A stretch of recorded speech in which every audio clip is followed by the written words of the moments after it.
This is the AEW Dynamite September 11, 2024 full show results video, which takes place at Lexington, Kentucky's Rupp Arena. The show opens with a fallout promo from Jon Moxley in the wake of All Out, and he tells Bryan Danielson that he doesn't have the stomach for this. 2 years ago they made a commitment to build something real, something tangible, that would last years and years, long after they're gone, an idea that couldn't be destroyed or subjugated, not for money or recognition, but because it wasn't worth doing. He looks around and all he sees is egos out of control everywhere he looks, permeating AEW, and he can't take it anymore. Blood alone moves the wheels of history, and their mentor called Bryan Danielson the perfect wrestler.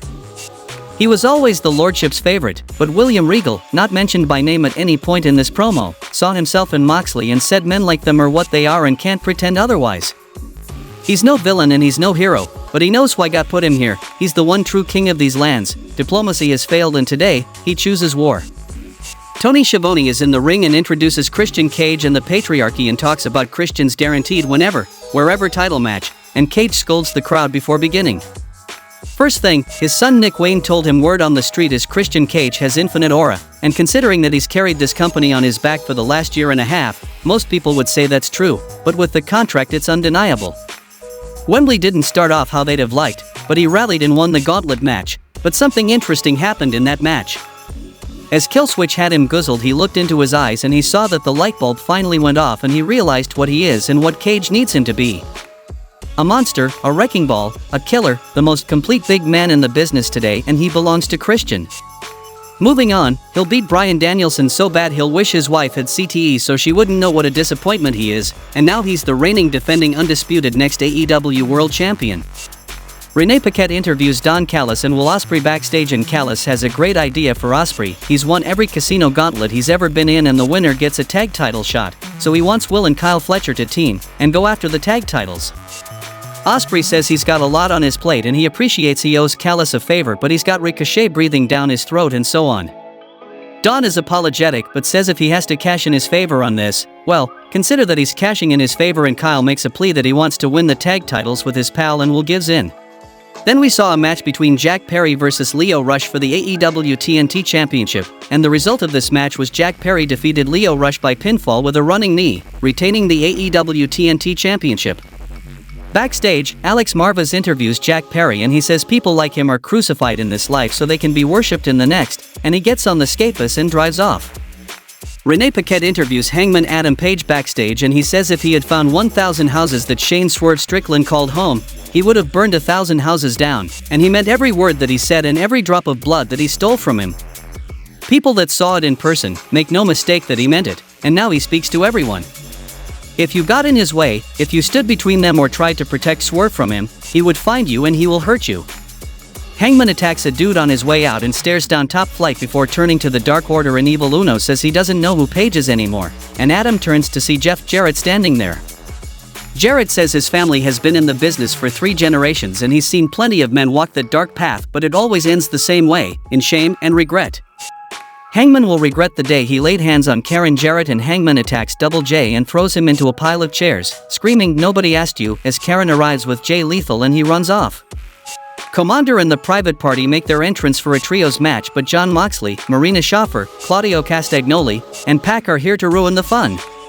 Shafir chokes Commander out with a guillotine choke and the new faction takes the ring. Pac says they've been very, very patient, but enough is enough and this company is broken, and what happened Saturday at All Out was inevitable.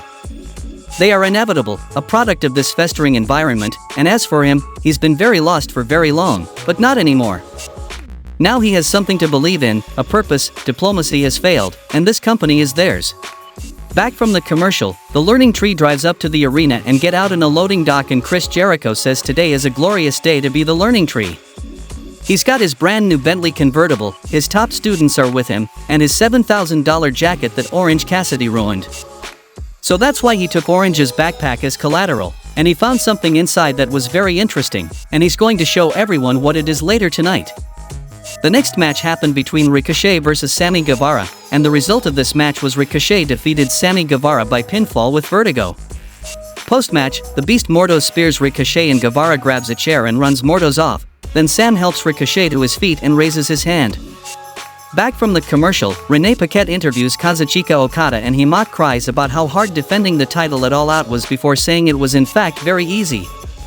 Don Callis and company roll up and Don points out that Okada didn't pin Konosuke Takeshita and Okada says that Takeshita will be a champion, but not the Continental Champion. Darby Allin makes his entrance and gets on the mic and he says somebody's been looking for him. Well, here he is. Jon Moxley comes with Marina Shafir, hands up in a gesture of peace, and he says he doesn't know what Darby saw or thinks he heard, but nothing has changed between them. Allin shuts him up and says there's a lot he wants to talk about. They don't act like superstars, they came from nothing and refuse to go back to it, and he doesn't take any of this for granted, which is why he wrestles the way he does. AEW gave him everything, and he wants to tell Jon a story that he's never told anyone. In his first year in wrestling he was looking for someone to look up to, but every one of them failed him and showed him dignity could be bought and your soul could be sold for $1, but not Jon Moxley. He wanted to be just like him, and to this day Mox will wrestle in a high school gym because he loves this business. Where did they first meet? It was in a gym in the Indies, and he was so nervous that day, getting to wrestle his hero. He lost the match but gained the confidence that he belongs in the ring with him. There's not a lot of people you can consider family, but when you find one, you hold on to them. And what did Jon do to Bryan Danielson? He would never do something like that to Sting, and he knew in that moment he didn't want to be like him anymore. Moxley says he'll cut to the chase. Darby has a world title shot at Grand Slam, but that's not gonna happen because the champion is indisposed, but it's a blessing in disguise because Allin isn't ready. He doesn't have time to explain, but he needs Darby to give the title shot to him, and Allin asks if he's stupid or if he's drinking again because he's sounding like everybody he hates in the back, self-entitled, and he's not gonna just give it to him, so if he wants it so bad, do something about it. Moxley says if he wants him to earn it, he will earn it at the Grand Slam on September 25th, title shot on the line. He'll teach him another lesson and show him where he stands on the food chain, which will always be far below him. Allin will never be a world champion and he believes in him and has his back, and he doesn't like to say it to him but trust him when he says he has no idea what's going on. He's gonna take that title shot and he's gonna teach him the lesson the hard way, and Darby accepts and says if he wants to burn AEW to the ground, don't be surprised when Allin shoves you into the fire. Jon holds Shafir back and bows gently to Darby on his way out of the ring. The next match happened between Mariah May vs Queen Aminata, and the result of this match was Mariah May defeated Queen Aminata by pinfall with Storm Zero. Post-match, Mariah May gets on the mic and says she still hasn't had her championship celebration and someone is missing, and she calls for Mina Shirakawa and asks her to please come back. The Young Bucks cut a promo backstage about how they always wanted to have the greatest tag division in the business, and it turns out they're all the tag division you need for that. They're doing all the heavy lifting and they hear the whispers, and maybe they should be mad at the tag teams that haven't been good enough to beat them.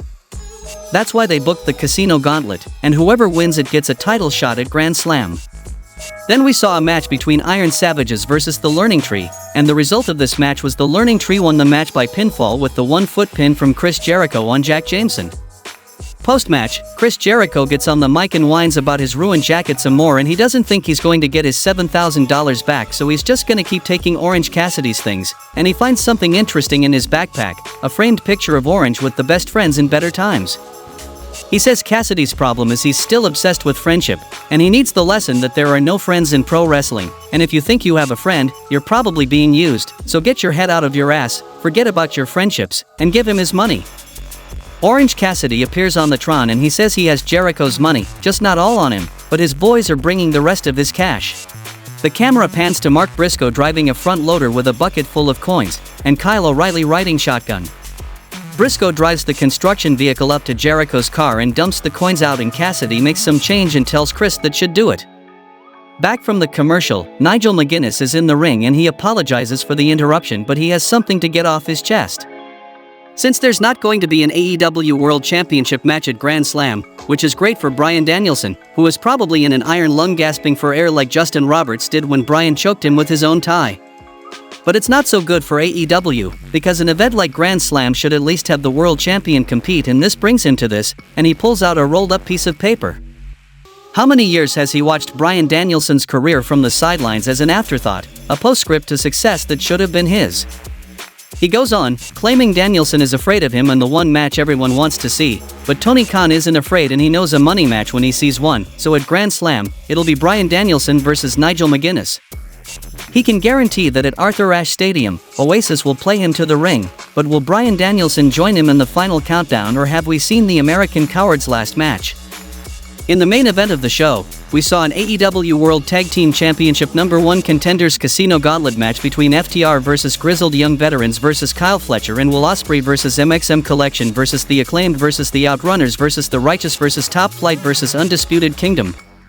The result of this match was Kyle Fletcher and Will Ospreay won by pinfall with a crucifix pin from Fletcher on Dante Martin, becoming the No. 1 contenders to the AEW World Tag Team Championship.